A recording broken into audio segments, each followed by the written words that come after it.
Welcome back, curry crew. Today we have another delicious recipe for you. Today we're gonna make a quick and easy chaat recipe that is gonna be a great morning breakfast, snack, dinner, whatever it is you want to use it as, and it's absolutely awesome and delicious. However, before we jump into today's recipe, we are on the road to 1,000 subscribers. We're reaching there very, very quickly, but we would love it if you would also join our curry community or curry crew. So if you haven't done so already, click subscribe down below so that you can see all the new videos that we post, and also punch that notification bell so that you can be notified whenever a new video comes out. Now, without any further ado, let's jump straight into the recipe.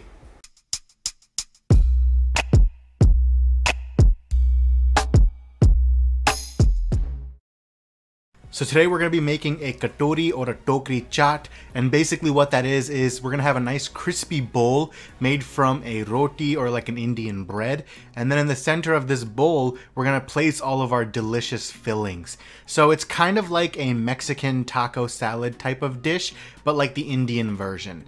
So to start, we're going to make our dough for our bowls. So into a large bowl, we're going to take 1.5 cups of whole wheat flour, and then into this we're going to add in a teaspoon of salt.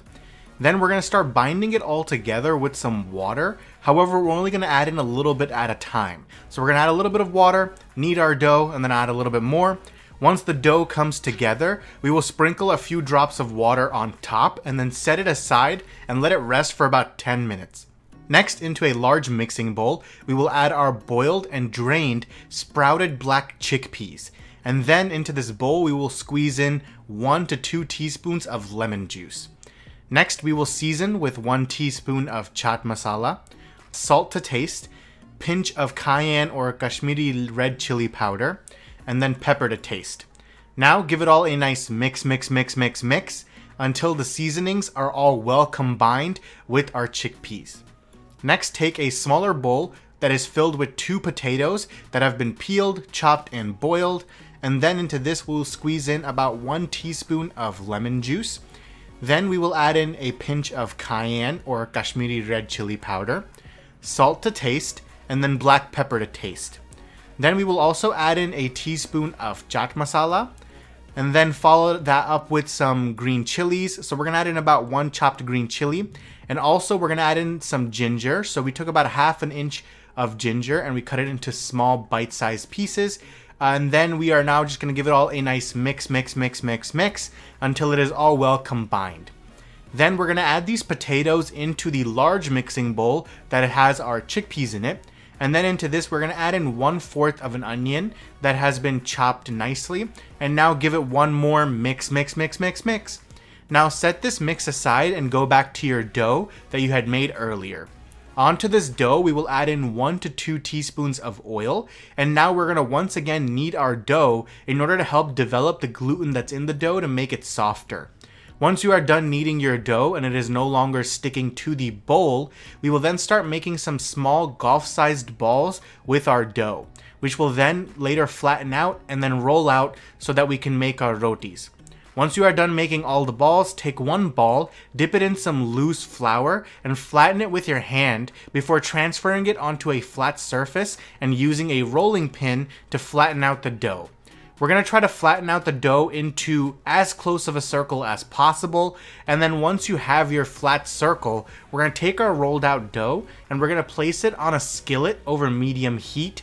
And we're basically going to cook our rotis for about 3 to 4 minutes on each side, or until it puffs up and develops some nice brown spots.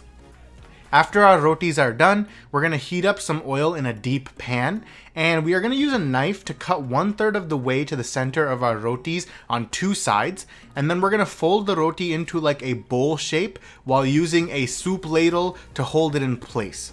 Press down on the roti with another utensil, and then we're going to fry our rotis until it holds its shape and becomes our bowl for our chaat. Once the roti is nice and crispy and it retains its shape, we can remove it from the oil and we can let it rest for about a few minutes so that it cools down. In the meantime, finish frying up the rest of our bowls. Once our bowls cool down, we can begin our assembly. So take your bowl and fill it with the chickpea, potato, and onion filling that we made earlier.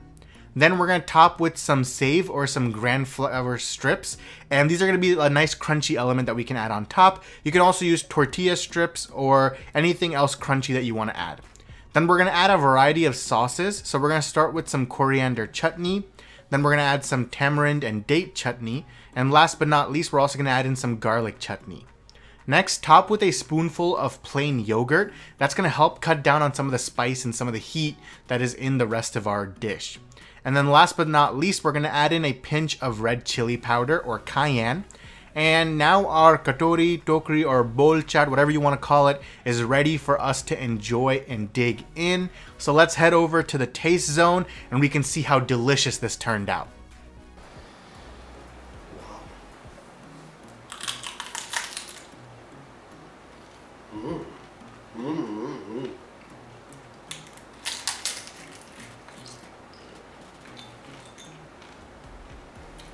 So guys, hope you enjoyed the video. That was a delicious chaat recipe that we made, and I had a great time eating it up right after. So definitely try it out for yourself. Let us know how it turns out for you, and keep on cooking.